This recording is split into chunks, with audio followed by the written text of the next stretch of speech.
সুপ্রিয় শিক্ষার্থী, আশা করি তোমরা এই সকালে সবাই ভালো আছো, নিরাপদে বাসায় আছো। তো তোমাদের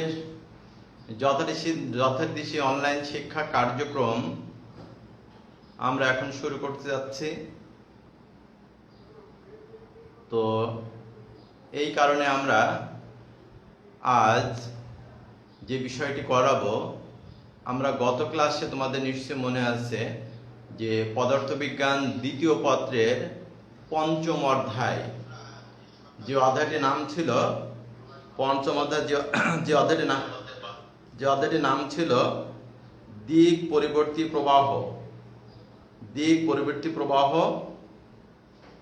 এই অধ্যায়টা আমরা গত ক্লাসে তোমাদের করিয়েছিলাম, তাই না?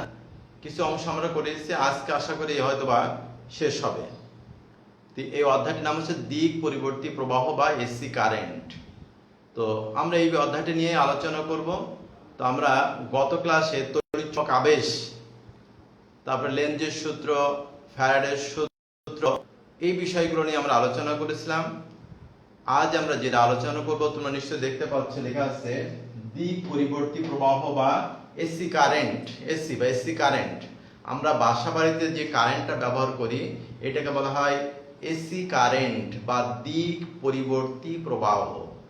আমরা বাসা বাড়িতে যে কারেন্টটা ব্যবহার করি এটাকে বলা হয় দিক পরিবর্তী প্রবাহ বা এসি কারেন্ট বা অল্টারনেটিং কারেন্ট। সেকেন্ডে 50 বার দিক পরিবর্তন করে। এই কারেন্টটা সেকেন্ডে 50 বার দিক পরিবর্তন করে। আমরা যদি ছবিতে দেখাতে চাই দিক পরিবর্তী প্রবাহটা কেমন হবে, এরকম। এদিকে হচ্ছে সময়, তোমরা এটা এঁকে নিতে পারো, সময় টি, আর এদিকে হচ্ছে প্রবাহ আই। এটা বলা হয় শীর্ষমান। এর শীর্ষমান বা বিস্তার। প্রবাহ হচ্ছে আই আর শীর্ষমান হচ্ছে বিস্তার বা শীর্ষমান। এটাকে বলা হয় দিক পরিবর্তী প্রবাহ।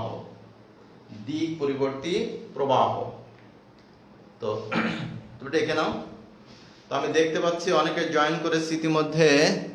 হ্যাঁ, মনিকা খাতুন জয়েন করেছে, স্বাগত জানাচ্ছি। আর কে আছে? মনিকা দেখতে পাচ্ছে, মাসুমরা আছে, প্রিয়ন্তী জয়েন করেছে, গুড মর্নিং তোমাকেও। ইমাদুল ইসলাম জয়েন করেছো, তোমাকেও স্বাগত জানাচ্ছি। প্রিয়ন্তী জয়েন করেছে, মাসুরা জয়েন করেছে। তো ঠিক আছে, আমরা দেখো তোমার ছবিটাকে দেখতে কোনো সমস্যা হচ্ছে? বোর্ডে দেখতে কোনো সমস্যা হচ্ছে? কোনো লেখা যদি বুঝতে অসুবিধা হয় এটা আমাকে একটু জানাও। একটু সমস্যা যদি হয় কোনো কিছু দেখতে বা বুঝতে, আমাকে একটু জানাও। লেখা কোনো সমস্যা আছে কিনা, বোর্ডের লেখা দেখতে বা বুঝতে কোনো সমস্যা আসছে কিনা একটু আমাকে জানাও।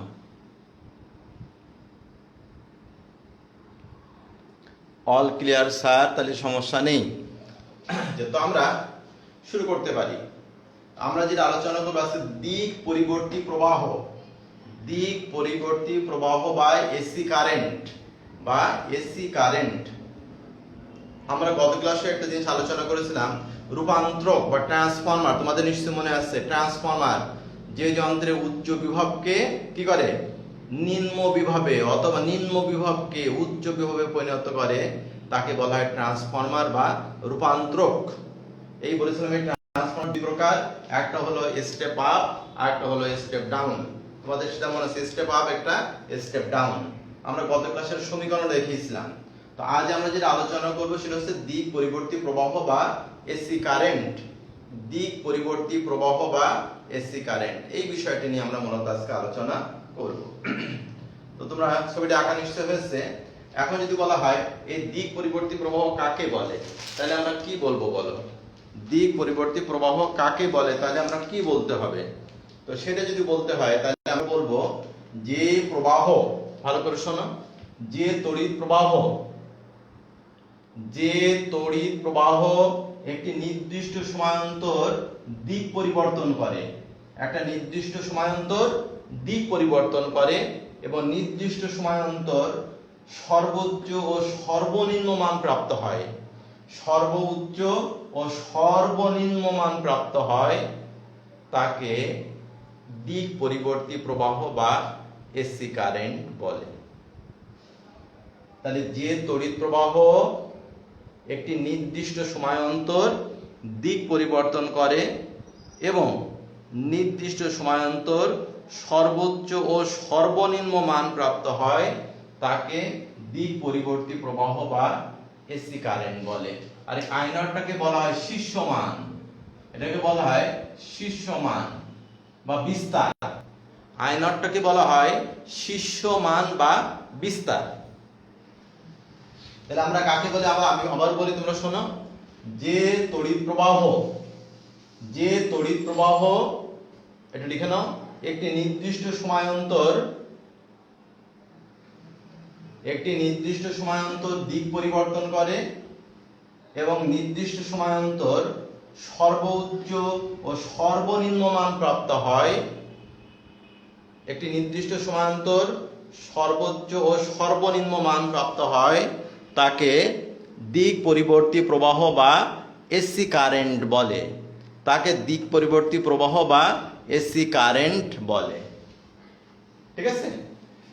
আচ্ছা, লক্ষ্য ইহার সমীকরণ হচ্ছে এরকম, I equal to I naught sin omega t, I equal to I naught sin omega t, I equal to I naught sin omega t। I হলো এখানে তড়িৎ প্রবাহ, দেখো এখানে I হলো তড়িৎ প্রবাহ এবং I naught হলো তড়িৎ প্রবাহ এবং I naught হলো তড়িৎ প্রবাহের শীর্ষ মান। I naught হলো তড়িৎ প্রবাহের শীর্ষ মান। I হলো তড়িৎ প্রবাহ এবং I naught হলো তড়িৎ প্রবাহের শীর্ষ মান বা বিস্তারও বলা হয়, শীর্ষ মান বা বিস্তার, তাই তো। ওমেগাটাকে বলা হয় যে ওমেগা হচ্ছে এরকম 2π/t ইকুয়াল টু লেখা যায় 2πf। ওমেগাটাকে বলা হয় কৌণিক কম্পাঙ্ক, ওমেগাটাকে বলা হয় কৌণিক কম্পাঙ্ক বা কৌণিক বেগ। ওমেগা হলো কৌণিক কম্পাঙ্ক, এই টিটা হলো পর্যায়কাল আর এফটা হলো কম্পাঙ্ক, শুধু কম্পাঙ্ক। এই এফটা হলো কম্পাঙ্ক। এখন আমরা যদি বলে দেখো তরঙ্গটা এখান থেকে যাচ্ছে, এই যে এখানে শেষ হলো, এটা পূর্ণ কম্পন বলা হয়। এর থেকে বি পর্যন্ত এটা বলে পূর্ণ কম্পন। কেউ যদি বলে বি থেকে সি পর্যন্ত একটা পূর্ণ কম্পন, তাও কিন্তু একই কথা। এর থেকে বি পর্যন্ত একটা পূর্ণ কম্পন, বি থেকে সি পর্যন্ত আরেকটা পূর্ণ কম্পন। তাহলে একটা পূর্ণ কম্পন, এইটুকু একটা পূর্ণ কম্পন সম্পন্ন হতে যে সময় লাগে, একটি পূর্ণ কম্পন সম্পন্ন হতে যে সময় লাগে সেই সময়টাকে বলা হয় পর্যায়কাল, এই যে টি। তাহলে এই টি সময়, টি ইকুয়াল টু বড় হাতের টি সময়ে একটা পূর্ণ কম্পন সম্পন্ন হয়, তাহলে এই সময়টাকে বলা হয় পর্যায়কাল। তাহলে একটা পূর্ণ কম্পন সম্পন্ন হতে যে সময় লাগে সেই সময়টাকে বলা হয় পর্যায়কাল। কোন বর্তনীতে তড়িৎ প্রবাহ যদি একটি নির্দিষ্ট সময়ান্তর দিক পরিবর্তন করে, নির্দিষ্ট সময়ান্তর দিক পরিবর্তন করে এবং নির্দিষ্ট সময়ান্তর সর্বোচ্চ ও সর্বনিম্ন মান প্রাপ্ত হয়, তাকে বলা হয় দিক পরিবর্তী প্রবাহ বা এসি কারেন্ট, অল্টারনেটিং কারেন্ট যেটা বলা হয়। আমরা বললাম সেকেন্ডে 50 বার দিক পরিবর্তন করে, সেকেন্ডে 50 বার দিক পরিবর্তন করে। ঠিক আছে? তো আমরা এই যে টি ইকুয়াল টু টি সময়ে, তাহলে এখান থেকে বোঝা যাবে এই জায়গায় যাবে একটা পূর্ণ কম্পন সম্পন্ন হবে। এই সময়ে কি করবে, সে একটা পূর্ণ কম্পন সম্পন্ন করবে। তাহলে একটা পূর্ণ কম্পন সম্পন্ন হতে যে সময় লাগে সেই সময়টাকে বলা হয় পর্যায়কাল। আর একটা পূর্ণ কম্পন করতে এই জায়গাতেই পর্যন্ত, এর থেকে বি পর্যন্ত একটা পূর্ণ কম্পন। আচ্ছা, এখন আমি যদি বলি এই অর্ধ কম্পন কত হবে, তাহলে অর্ধ তরঙ্গ সম্পন্ন হতে কত সময় লাগবে, এখান থেকে এইটুকু, তখন সময় টি ইকুয়াল টু কত হবে, t/2। এখান থেকে কত অর্ধেক লাগবে, তখন সময় টি ইকুয়াল টু কত, t/2। আচ্ছা, এখন আমি যদি বলি যে শূন্য থেকে শীর্ষ মানে যেতে কত সময় লাগবে, শূন্য থেকে শীর্ষ মানে, এটা শীর্ষ মান বা বিস্তার বলা হয়। শূন্য থেকে শীর্ষ মানে যেতে কত সময় লাগবে, এটা শীর্ষ মানের বিস্তার। তাহলে দেখো শূন্য থেকে শীর্ষ মানে যেতে সময়, শূন্য থেকে শীর্ষ মানে যেতে সময়, শূন্য থেকে শীর্ষ মানে যেতে সময় তখন হবে কি t ইকুয়াল টু হবে t/4। t ইকুয়াল টু কি হবে t/4। তাহলে শূন্য থেকে শীর্ষ মানে যেতে যে সময়টা লাগবে সেই equal to t equal to t/4। তাই তো নিশ্চয়ই এগুলো তোমরা বুঝতে পেরেছো। আবার এই দেখো t সমান কি 1/f বাই f সমান কত 1/t। তাহলে আমরা এখানে এভাবে লিখতে পারি 1/4f। কেন t সমান 1/f, তাহলে t সমান এভাবে লেখা যায় t/4 অথবা 1/4f, এটাও আমরা লিখতে পারি। ঠিক আছে, তাহলে আমরা এটাকে বলা হয় দিক পরিবর্তী প্রবাহ বা এসি কারেন্ট। যেটা আমরা বললাম যে তড়িৎ প্রবাহ, যে বর্তনীতে তড়িৎ প্রবাহ একটা নির্দিষ্ট সময় অন্তর দিক পরিবর্তন করবে এবং নির্দিষ্ট সময় অন্তর সর্বোচ্চ ও সর্বনিম্ন মান প্রাপ্ত হবে, তাকে আমরা বলবো দিক পরিবর্তী প্রবাহ বা এসি কারেন্ট, তাই না? ঠিক একইভাবে আমরা দেখাতে পারবো দিক পরিবর্তী তড়িৎচালক শক্তি। দেখো একইভাবে দিক পরিবর্তী তড়িৎচালক শক্তি, দিক পরিবর্তী তড়িৎচালক শক্তি একই কথা। দেখো দিক পরিবর্তী তড়িৎচালক শক্তি সেটা কেমন, সেটা এরকম, সেটা হচ্ছে E equal to E0 sin omega t। একই জিনিস, যদি তড়িৎ প্রবাহ বলে তাহলে I, আর যদি বলে তড়িৎচালক শক্তি তাহলে তখন আমরা বলবো E। তড়িৎ প্রবাহ বললে I বলবো, আর তড়িৎচালক শক্তি বললে আমরা E বলবো। তাহলে এখানে E equal to E0 sin omega t, একই জিনিস। তড়িৎ প্রবাহ বললে এই সমীকরণ, আর তড়িৎচালক শক্তি বললে এই সমীকরণ। তাহলে E হচ্ছে তড়িৎচালক শক্তি, আর E0 টা হলো তড়িৎচালক শক্তির শীর্ষ মান। দেখো E হলো তড়িৎচালক শক্তি, আর E0 টা হলো তড়িৎচালক শক্তির শীর্ষ মান। E হলো তড়িৎচালক শক্তি, আর E0 টা হলো তড়িৎচালক শক্তির শীর্ষ মান, তড়িৎচালক শক্তির শীর্ষ মান। এখন আমরা যেটা করব সেটা হলো, দেখো একটি পূর্ণ চক্রের জন্য তড়িৎ প্রবাহের গড় মান, একটি পূর্ণ চক্রের জন্য দিক পরিবর্তী প্রবাহের বা তড়িৎ প্রবাহের গড় মান, বা দিক পরিবর্তী তড়িৎচালক শক্তির গড় মান তা বলতে পারো। তড়িৎচালক শক্তি বললে তখন ই বুঝতে হবে, আর তড়িৎ প্রবাহ যদি বলে তাহলে আমরা আই বুঝবো, তাই তো? তাহলে আমরা বলছি কি যে একটি পূর্ণ চক্রের জন্য দিক পরিবর্তী প্রবাহের গড় মান, গড় সেটা কেমন হবে দেখো আমার সাথে। আমরা যদি তড়িৎ প্রবাহ দিয়ে করি তাহলে I bar equal to 1/t integration 0 থেকে t I dt। এটা হচ্ছে একটা পূর্ণ চক্রের জন্য তড়িৎ প্রবাহের গড় মান, একটি পূর্ণ চক্রের জন্য তড়িৎ প্রবাহের গড় মান। পূর্ণ চক্র কিভাবে বুঝতে, এই 0 থেকে t পর্যন্ত, এটা পূর্ণ চক্র এটুকু, তাহলে 0 থেকে t পর্যন্ত। তাহলে একটা পূর্ণ চক্রের জন্য তড়িৎ প্রবাহের গড় মান, তড়িৎ প্রবাহের গড় মান। তাহলে এই সংজ্ঞাটা যদি আমরা বলি, গড় মানে বার মানে গড়, বার মানেই হলো গড়। তাহলে আমরা কি সংজ্ঞাটা বলবো, সংজ্ঞাটা হচ্ছে ভালো করে শোনো, একটি পূর্ণ চক্রের জন্য তড়িৎ প্রবাহ ও সময় ব্যবধান, এটা dt, তড়িৎ প্রবাহ ও সময় ব্যবধান, একটি পূর্ণ চক্রের জন্য তড়িৎ প্রবাহ ও সময় ব্যবধান এর গুণফলের সমষ্টিকে, একটি পূর্ণ চক্রের জন্য তড়িৎ প্রবাহ এবং সময় ব্যবধান এর গুণফলের সমষ্টি, ইন্টিগ্রেশন মানে সমষ্টিকে মোট সময় ব্যবধান দ্বারা ভাগ করলে একটি পূর্ণ চক্রের জন্য তড়িৎ প্রবাহ এবং সময় ব্যবধানের গুণফলের সমষ্টি, ইন্টিগ্রেশন মানে সমষ্টিকে মোট সময় ব্যবধান দ্বারা ভাগ করলে তড়িৎ প্রবাহের গড় মান পাওয়া যায়, তড়িৎ প্রবাহের গড় মান পাওয়া যায়। তাহলে আমি আবার বলি, একটি পূর্ণ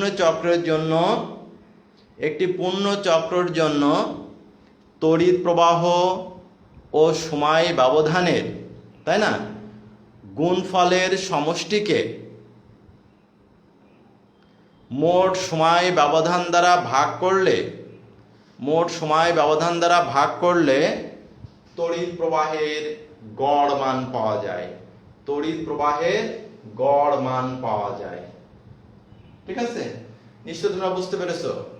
এখন আমরা যদি এখানে বসাই, আয়ের মানটা আমরা এই মানটা আমরা এখানে বসাবো, তাহলে কি হয় দেখো তো, 1/t ইন্টিগ্রেশন 0 থেকে t, আয়ের জায়গায় আমরা এটা লিখবো I0 sin omega t dt।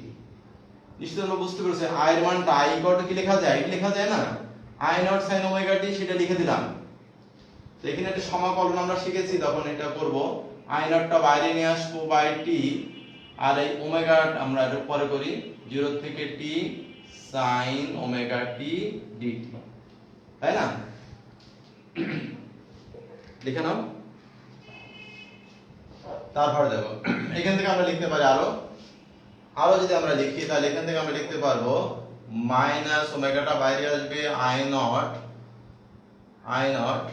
আর এখানে t, এরা এই তোমাদের নিশ্চয় মনে আছে সাইন কে সমাকলন করলে মাইনাস কজ হয়, সাইন কে সমাকলন করলে মাইনাস কজ হবে, আর এই কনস্ট্যান্টটা সামনে চলে আসে, ধ্রুবকটা সামনে চলে আসে, আর এই যে মাইনাস দিয়ে দিছি, আর সাইন কে করলে কজ হলে যে কজ ওমেগা t, আর এখন থার্ড ব্র্যাকেট দিতে হয়, উপরে t নিচে 0, এই হয়ে গেল আমাদের।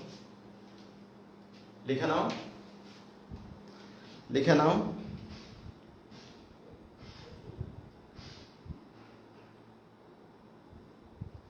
এখন যদি আমরা মানটা বসাই, তাহলে কি হবে দেখো, আমরা যদি মানটা বসাই তাহলে কি হবে, এখানে বসালে কি হবে, minus omega I0 by t, নিয়ম হলো এই t এর পরিবর্তে উপরটা বিয়োগ t এর পরিবর্তে নিচেরটা, t এর পরিবর্তে আপার লিমিট বিয়োগ t এর পরিবর্তে লোয়ার লিমিট, তাহলে আমরা লিখতে পারি cos omega into t minus cos omega into 0, এই হয়ে গেল।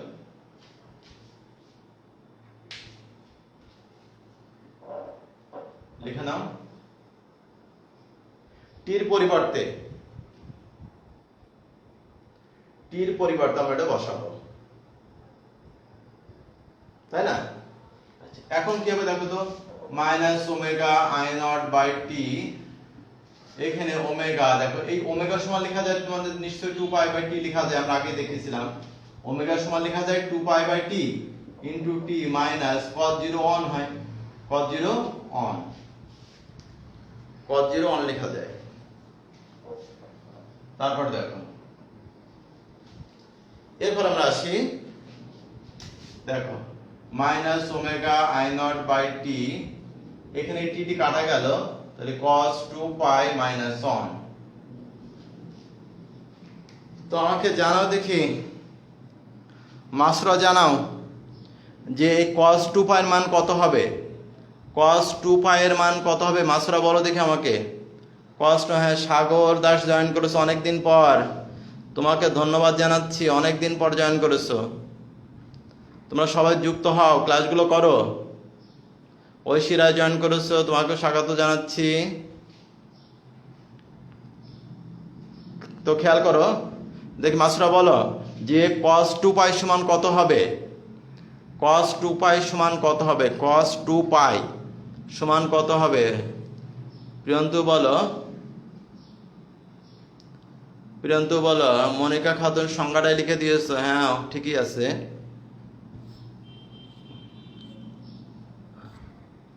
মাসুরা বলো কত হবে, cos 2 পাই সমান কত হবে, cos 2 পাই সমান তুমি বলছো -1, আমার মনে হলো ঠিক হলো না, এটা মনিকা বললো -1, না -1 না, ঠিক করে দেখো, ক্যালকুলেটর করে দেখো cos 2 পাই সমান কত হয়, আবার একটু করো, cos 2 পাই সমান কত হয় ভালো করে দেখো।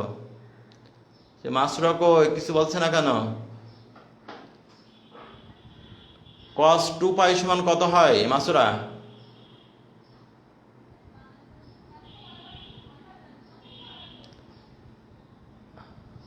cos 2 পাই সমান কত হয়? আমি অপেক্ষায় আছি। cos 2 পাই সমান হয় কত? আর কেউ বলতে পারবে? প্রিয়ন্তী বলতে পারবে? প্রিয়ন্তী কি বলতে পারবে? বলো দেখি। সাগর দাস বলো। সাগর দাস বলো। প্রিয়ন্তী বলেছে -1 না, -1 না। হ্যাঁ, মাসুরা বলছে +1। হ্যাঁ, থ্যাংক ইউ। +1 হবে। cos 2 পাই সমান +1। তোমাদের ক্যালকুলেটর করে দেখো। তাহলে কত হয়? -ω/t। তাহলে এই cos 2 পাই সমান +1 হয়। 1 -1 তাহলে কি হয়ে গেল? তাহলে শূন্য হয়ে গেল না? তাহলে কি হলো? শূন্য হয়ে গেল। তাহলে কি হয়ে গেল? শূন্য। তাহলে আমরা এখন একটা সিদ্ধান্ত নিতে পারি যে একটা পূর্ণ চক্রের জন্য তড়িৎ প্রবাহের গড় মান I বার ইকুয়াল টু 0। তাহলে আমরা কি সিদ্ধান্ত নিতে পারি? একটি পূর্ণ চক্রের জন্য তড়িৎ প্রবাহের, না আবার -2 বলছো কেন? তা হবে না, অন হবে। হ্যাঁ, অন হবে। সুতরাং আমরা কি বলতে পারি বলো? একটা পূর্ণ চক্রের জন্য তড়িৎ প্রবাহের গড় মান I বার ইকুয়াল টু 0 লিখে রাখো। সুতরাং একটি পূর্ণ চক্রের জন্য তড়িৎ প্রবাহের গড় মান, তড়িৎ প্রবাহের গড় মান I bar equal to 0। I bar equal to কি? 0। এটা হচ্ছে তড়িৎ প্রবাহের ক্ষেত্রে, তাই না? এবার দেখো অনুরূপভাবে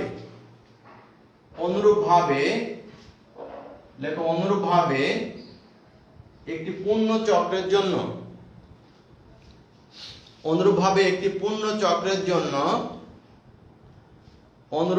একটি পূর্ণ চক্রের জন্য তড়িৎচালক শক্তির গড় মান, অনুরূপভাবে একটি পূর্ণ চক্রের জন্য তড়িৎচালক শক্তির গড় মান, তখন আমরা বলবো E বার, তড়িৎচালক শক্তি বলি E বার ইকুয়াল টু 0। একটি পূর্ণ চক্রের জন্য তড়িৎচালক শক্তির গড় মান E বার ইকুয়াল টু, তখন কি হবে? 0 হবে। E bar equal to 0। ঠিক আছে? নিশ্চয়ই বুঝতে পারছো? একটি পূর্ণ চক্রের জন্য তড়িৎচালক শক্তির গড় মান E বার ইকুয়াল টু আমরা কি বলবো? 0। ঠিক আছে? তবে এটা প্রতিপাদন করবে না। আমরা যে প্রতিপাদন করে দেখালাম এটা কিন্তু পরীক্ষায় আসবে না। জাস্ট জিনিসটা জানতে হবে, বুঝতে হবে। তাহলে একটা পূর্ণ চক্রের জন্য আমরা দেখলাম তড়িৎ প্রবাহের গড় মান 0। ঠিক একই রকম ভাবে আমরা বলতে পারবো যে তড়িৎচালক শক্তির গড় মান 0 হবে। ঠিক আছে? এবার আমরা আসি অর্ধ চক্রের জন্য। দেখো, অর্ধ চক্রের জন্য তড়িৎ প্রবাহের গড় মান, অর্ধ চক্রের জন্য তড়িৎ প্রবাহের গড় মান,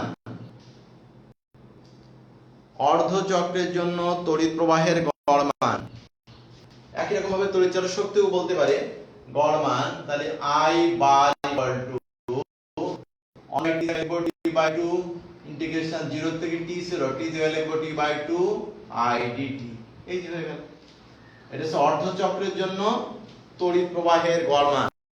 T এর জায়গায় লিখবো T/2, আর কিছুই না। T এর জায়গায় লিখবো আমরা T/2। অর্ধ চক্রের জন্য তড়িৎ প্রবাহের গড় মান, T এর জায়গায় লিখবো আমরা T/2। T/2। ঠিক আছে? আচ্ছা, তো আমরা এইটা যদি আমরা ক্যালকুলেশন করি, আমি মানে প্রতিপাদন করছি না, করলে যেটা হবে আমি সেটা লিখছি। সেটা হবে 2I0/π। 2I0/π। এটা ক্যালকুলেশন করলে যেটা আসবে সেটা সেম। প্রতিপাদন যেহেতু পড়বে না, 2I0/π। 2I0/π। আবার এই 2/π সমান লেখা যায় 0.637 ইনটু I0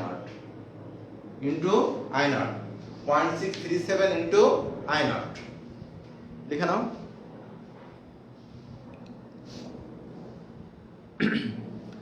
দেখো অনুরূপভাবে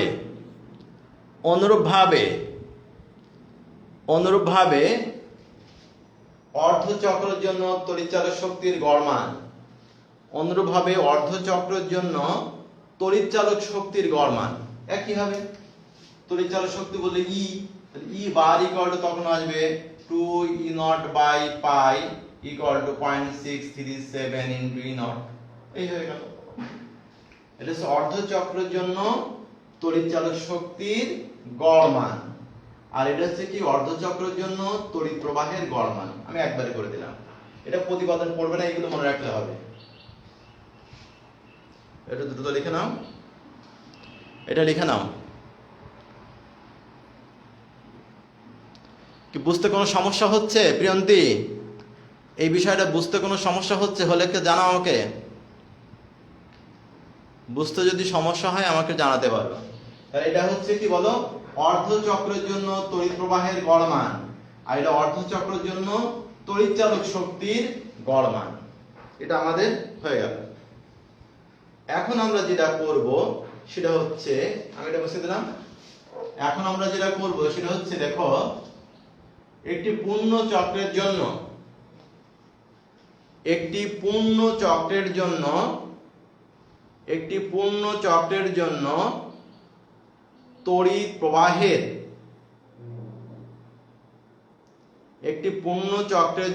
তড়িৎ প্রবাহের গড় বর্গমান। একটি পূর্ণ চক্রের জন্য তড়িৎ প্রবাহের গড় বর্গমান, সেটা হচ্ছে আই স্কয়ার তার বার। এই যে গড় বর্গমান, একটি পূর্ণ চক্রের জন্য তড়িৎ প্রবাহের গড় বর্গমান আই স্কয়ার তার বার সমান 1/t ইন্টিগ্রেশন 0 থেকে t আই স্কয়ার dt। গড় বর্গমান, একটি পূর্ণ চক্রের জন্য তড়িৎ প্রবাহের গড় বর্গমান, ওই জন্য আই স্কয়ার বার।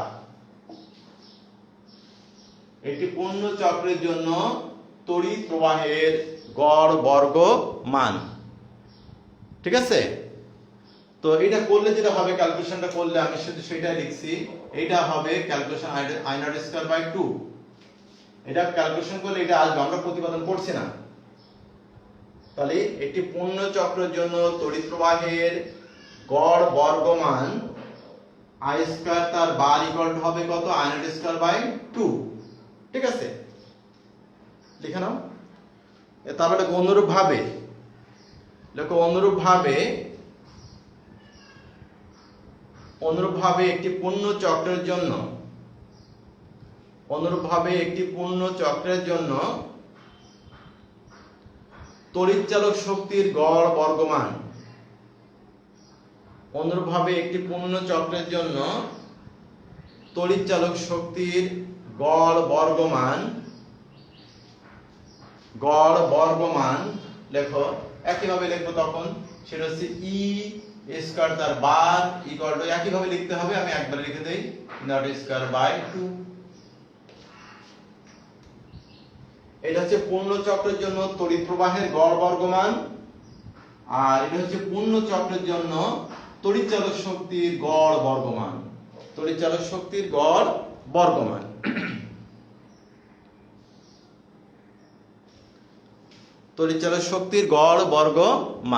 ঠিক আছে? এখন আমরা যেটা করব সেটা হচ্ছে কি, দেখো এবার একটি পূর্ণ চক্রের জন্য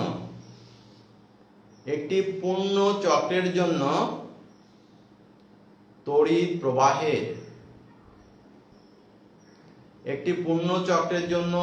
প্রবাহের মূল গড় বর্গ মান। একটি পূর্ণ চক্রের জন্য তড়িৎ প্রবাহের কি বলছি আমরা, মূল গড় বর্গ মান। দেখো, একটি পূর্ণ চক্রের জন্য তড়িৎ প্রবাহের মূল গড় বর্গ মান, সেটা কেমন আমি যদি লিখি, সেটা হচ্ছে IRMS রুট মিন স্কয়ার গড় বর্গের বর্গমূল, তাই না? তো সেটা কেমন হবে, এটা হচ্ছে গড় বর্গমান। আমরা বলছি এটা গড় বর্গ মান, তাহলে এর বর্গমূল করলে হয়ে গেল। তো এটা বর্গমূল করে দাও এরকম, তাহলে কত, আই স্কয়ার তার বার, তাই না? তো আই স্কয়ার বার সমান লেখা যায়, এটা লেখা যায়, এইটা সমান আমরা লিখতে পারি। তো তাহলে কত হয় বসালে কত হয় root over I naught square by 2 equal to I naught by root 2। I naught by কত হলো রুট 2। ঠিক আছে, তো এখান থেকে আবার এই I naught বাই রুট 2 লেখা যাচ্ছে 0.707 into I naught, 0.707 into I naught। তাহলে আমরা বললাম একটি পূর্ণ চক্রের জন্য তড়িৎ প্রবাহের মূল গড় বর্গমান, একটি পূর্ণ চক্রের জন্য তড়িৎ প্রবাহের মূল গড় বর্গমান সমান কি লেখা যায় 0.707 ইনটু I naught। ঠিক আছে, নিশ্চয় বুঝতে পারছো কি? সাগর দাস, দেখো তো সাগর বুঝতে পারো কিনা? সমস্যা হচ্ছে বুঝতে? মনিকা, বুঝতে কোনো সমস্যা হচ্ছে কিনা আমাকে একটু জানাও। বুঝতে যদি কোনো সমস্যা হয় সেটা আমাকে জানাতে পারো। সাগর দাস, কোনো কিছু বুঝতে সমস্যা হচ্ছে? তাহলে আমরা কি করলাম, একটা পূর্ণ চক্রের জন্য তড়িৎ প্রবাহের মূল গড় বর্গমান বের করলাম। ঠিক একই ভাবে আমরা বের করব, দেখো, একটি পূর্ণ চক্রের জন্য তড়িৎ চালক শক্তির মূল গড় বর্গমান। দেখো, একটি পূর্ণ চক্রের জন্য তড়িৎ চালক শক্তির মূল গড় বর্গমান, সেটাকে ই আর এম এস ইকুয়াল আগের মতোই ই স্কয়ার তার বার সমান আমরা লিখতে পারি কি বলো? আমরা লিখতে পারি এটা root over E not square by 2 equal আমরা বলবো E not by root 2 equal to হবে 0.707 ইনটু ই নট। লিখে ফেলো। তড়িৎ প্রবাহ বললে এইটা, আর তড়িৎ চালক শক্তি বললে এইটা একই জিনিস। তড়িৎ প্রবাহ যদি বলে, তড়িৎ প্রবাহ বলে নো স্যার, আচ্ছা ঠিক আছে, তড়িৎ প্রবাহ বললে আমরা বলবো এইটা আই দিয়ে, আর তড়িৎ চালক শক্তি বললে আমরা বুঝবো ই দিয়ে, একই বিষয় সবই, তাই না? তাহলে আমরা কি পেলাম এত সময় ধরে? একটি পূর্ণ চক্রের জন্য তড়িৎ চালক শক্তির মূল গড় বর্গমান আমরা বের করলাম। ঠিক একই রকম ভাবে আমরা তড়িৎ প্রবাহের মূল গড় বর্গমান বের করলাম। ঠিক আছে, নিশ্চয় তোমরা একটা বুঝতে পারছো? নিশ্চয় এগুলো ক্লিয়ার হয়েছে তোমাদের? তো আমরা এখন একটা গাণিতিক সমস্যা দেব, বাসার কাজ, তোমার সেটা একটু করে আসতে হবে। লিখে নাও, লেখো।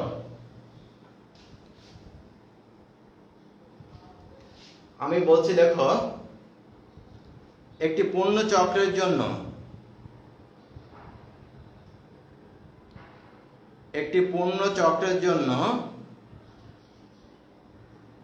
তড়িৎ প্রবাহের শীর্ষমান হচ্ছে 5 অ্যাম্পিয়ার। তড়িৎ প্রবাহের শীর্ষমান 5 অ্যাম্পিয়ার, 5 অ্যাম্পিয়ার হলে 5 অ্যাম্পিয়ার হলে ইহার মূল গড় বর্গমান বের করো। ইহার মূল গড় বর্গমান বের করো। ইহার মূল গড় বর্গমান বের করো। বুঝছেন? আর লেখো ইহার পর্যায়কাল। ইহার পর্যায়কাল 10 সেকেন্ড হলে, ইহার পর্যায়কাল 10 সেকেন্ড হলে, ইহার পর্যায়কাল 10 সেকেন্ড হলে শূন্য থেকে শীর্ষমানে যেতে কত সময় লাগবে? শূন্য থেকে শীর্ষমানে যেতে কত সময় লাগবে? শূন্য থেকে শীর্ষমানে যেতে কত সময় লাগবে? তো আজকে আমরা এই পর্যন্ত শেষ করতে চাচ্ছি, আর অল্প কিছু বাকি আছে। এই অধ্যায়টা ছোট অধ্যায়, আর অল্প কিছু বাকি আছে। আমার মনে হয় সামনের ক্লাসে এই অধ্যায় শেষ। তাহলে আমরা পরবর্তী ক্লাসে এই অধ্যায় শেষ করে ফেলবো আশা করছি। আজকে যে আলোচনাগুলো হলো অবশ্যই তোমরা বাসায় পড়বে। আরেকটি বিষয় একটু পড়ে আসবে তোমরা, সেটা হচ্ছে আবেশহীন কুণ্ডলী। এই সংজ্ঞাটা একটু দেখে আসবে। আবেশহীন কুণ্ডলী, আবেশহীন কুণ্ডলী, আবেশহীন কুণ্ডলী এই সংজ্ঞাটা একটু দেখে আসবে। আবেশহীন কুণ্ডলী, থ্যাংক ইউ। আগে না, আগে একটু দেখে নাও। আবেশহীন কুণ্ডলী এই সংজ্ঞাটা তোমরা একটু পড়বে। তো আজকে আমাদের যে আলোচনা হলো এতক্ষণ ধরে, তোমরা নিশ্চয়ই বুঝতে পারছো আমরা পরবর্তী ক্লাসে এই অধ্যায় শেষ করব, আর অল্প একটু বাকি আছে, করলে হয়ে যাবে।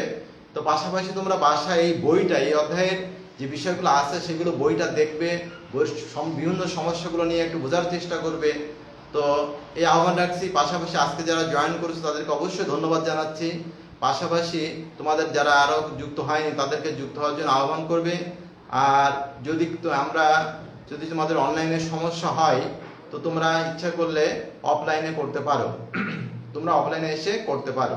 যদি সমস্যা হয় তোমরা অফলাইনে করতে পারো, তাহলে আমার সঙ্গে একটু যোগাযোগ করবা, জানিও, তাহলে আমরা অফলাইনে করতে পারবো। ঠিক আছে? তো আজকে এতক্ষণ ধরে ধৈর্য ধরে অনেক কষ্ট করে ক্লাসগুলো করলে এই জন্য তোমাদেরকে স্বাগত জানাচ্ছি। বিশেষ করে স্বাগত দাস, মনিকা, এরা তো রেগুলার হয় না, তো তোমাদের রেগুলার যুক্ত হওয়ার জন্য আহ্বান জানাচ্ছি। আর সবার সুন্দর সুস্বাস্থ্য কামনা করে আজকের মতো এখানে শেষ করছি। আল্লাহ হাফিজ।